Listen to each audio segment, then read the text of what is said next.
ఓం శ్రీమాత్రే నమః. శ్రీ శివాయ గురవే నమః. యః కర్తా జగతాం భర్తా సంహర్తా మహసాం నిధిః ప్రణమామి తమాదిత్యం బహిరంతస్తమోపహం. వీక్షకులకు నమస్కారం. నేను మీ దేవులపల్లి రామకృష్ణ శాస్త్రి, ఆర్కే మాతృశ్రీ తెలుగు జ్యోతిషపరమైన యూట్యూబ్ ఛానల్. ఇప్పుడు మార్చి నెల 10వ తేదీ నుండి మార్చి నెల 16వ తేదీ వరకు గల గ్రహ స్థితిగతులని ఒకసారి పరిశీలన చేద్దాం. కుంభరాశిలో రవి, చంద్ర, శని, శుక్రగ్రహాలు. మీనరాశిలో బుధ, రాహుగ్రహాలు. మేషరాశిలో గురుగ్రహము. అలాగే కన్యారాశిలో కేతుగ్రహము. మకర రాశిలో కుజగ్రహము సంచరిస్తున్నాయి. ఇటువంటి గ్రహ స్థితి గతులని అనుసరించి ఈ వారం రాశులకి వార ఫలాలు తెలుసుకుందాం. ఓం శ్రీమాత్రే నమః. ఇప్పుడు వృశ్చిక రాశి వారి గురించి తెలుసుకుందాం. వృశ్చిక రాశి వారికి ఈ వారం మంచి అనుకూలమైన శుభ లక్షణాలే కనబడుతున్నాయి. అలాగే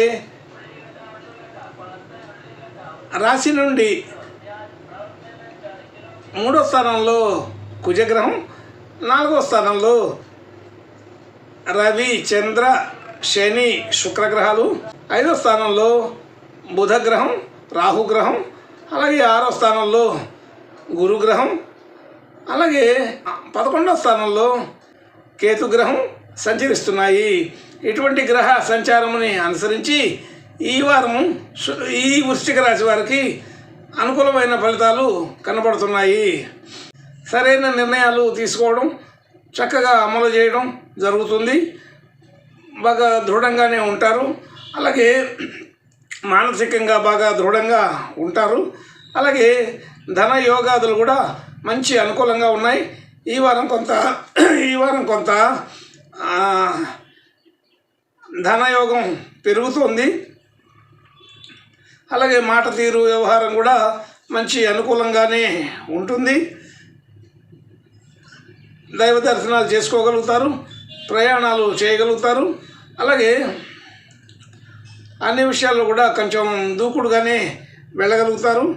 మంచి చురుకుగా ఉంటారు. అలాగే కుటుంబ సభ్యులు, బంధుమిత్రుల నుంచి మంచి శుభవార్తలు వింటారు.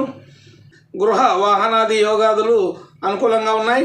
ప్రయత్నాలు ఫలిస్తాయి. అలాగే బంధువుల నుంచి మంచి వార్తలు వింటారు. అనుకూలమైన స్థితిగతులన్నీ కనబడుతున్నాయి. విద్యార్థులకు విద్యా అవకాశాలు అనుకూలంగా ఉన్నాయి. విద్యల్లో రాణించే పరిస్థితి బాగానే ఉంది. మంచి శుభ లక్షణాలు కలిగి ఉన్నారు. విద్యా సంబంధించిన వ్యాపారాదులు చేసే వాళ్ళకి ఇంకా బాగా అనుకూలంగా ఉంటుంది. అలాగే రుణ సంబంధించిన విషయాల్లో మంచి అనుకూలత కనబడుతుంది. రుణాలు తీర్చగలుగుతారు. అలాగే రుణదాతలతో మాట్లాడుకోగలుగుతారు. ఆరోగ్య విషయంలో కొంచెం జాగ్రత్తగా ఉండండి. పాత మిత్రుల్ని కలవగలుగుతారు. అలాగే భార్యాభర్తల మధ్య అనుకూలత బాగానే ఉంది. అనుకూలత ఇంకా పెరుగుతుంది. కుటుంబ సభ్యుల నుండి మంచి శుభవార్తలు వినడం, శుభకార్యాల్లో పాల్గొనడం జరుగుతుంది. అలాగే పెట్టిన పెట్టుబడులు వృద్ధి అవుతాయి. ఇంకా మనం పెట్టాల్సి అనుకున్నప్పుడు ఎటువంటి పెట్టుబడి అయినా పెట్టడానికి అవకాశం ఉంది. నూతన వస్తువులు తీసుకోగలుగుతారు. ఆభరణాది వ్యవహారాలు కొనుగోలు చేయడం అవకాశం ఉంది. నూతన వస్త్రాలు, ఆభరణాలు, గృహోపకరణాలు మొదలైన వాటిలో ఏదైనా తీసుకునే అవకాశం అయితే ఉంటుంది. మంచి శుభవార్తలు వింటారు. భాగ్యస్థితి వృద్ధి అవుతుంది. మనకి మంచి గుర్తింపు, కీర్తి, ప్రతిష్టలు పెరుగుతాయి. అలాగే ఉద్యోగం చేసే స్థితిలో కానీ, వృత్తిలో కానీ, వ్యాపారాది విషయాల్లో కానీ మంచి అనుకూలత పెరుగుతుంది. మన ప్రయత్నాలు ఫలిస్తాయి. ఎప్పటి నుంచో ఎదురు చూసినటువంటి పనులు ఈ వారం కొద్దిగా కదలిక మొదలై పూర్తవుతాయని తెలుస్తోంది. లేదంటే అటువంటి విషయాలన్నీ కూడా ఈ సమయంలో ముందుకు వచ్చే అవకాశం బాగానే ఉంది. ఎంతో కాలంగా ఎదురు చూసిన పనులు ఈ వారంలో అయ్యే అవకాశం కొంత ఉందని తెలుస్తోంది. అలాగే ఆర్థిక వ్యవహారాలలో చురుకుగా పాల్గొంటారు. అన్ని రంగాల్లో అన్ని విషయాల్లో కూడా మనకి కీర్తి ప్రతిష్టలు బాగానే కుదురుతున్నాయి. ముఖ్యమైన వ్యవహారాల్లో మనం పాల్గొనవలసిన పరిస్థితి కనబడుతుంది. అన్ని రంగాల్లో అన్ని విషయాల్లో కూడా లాభసాటిగానే ఉంటుందని తెలుస్తుంది. రాజకీయ రంగంలో ఉన్న వాళ్ళకి ఇంకా బాగా అనుకూలంగా ఉంటుంది. అలాగే బ్యాంకింగ్ రంగంలో కానీ సినీ రంగంలో కానీ ఉండేవారికి మంచి శుభలక్షణాలు ఇంకా ఇంకా పెరుగుతున్నాయి. అలాగే ఆర్థికపరమైన ఖర్చులు సాధారణంగా ఉంటాయి.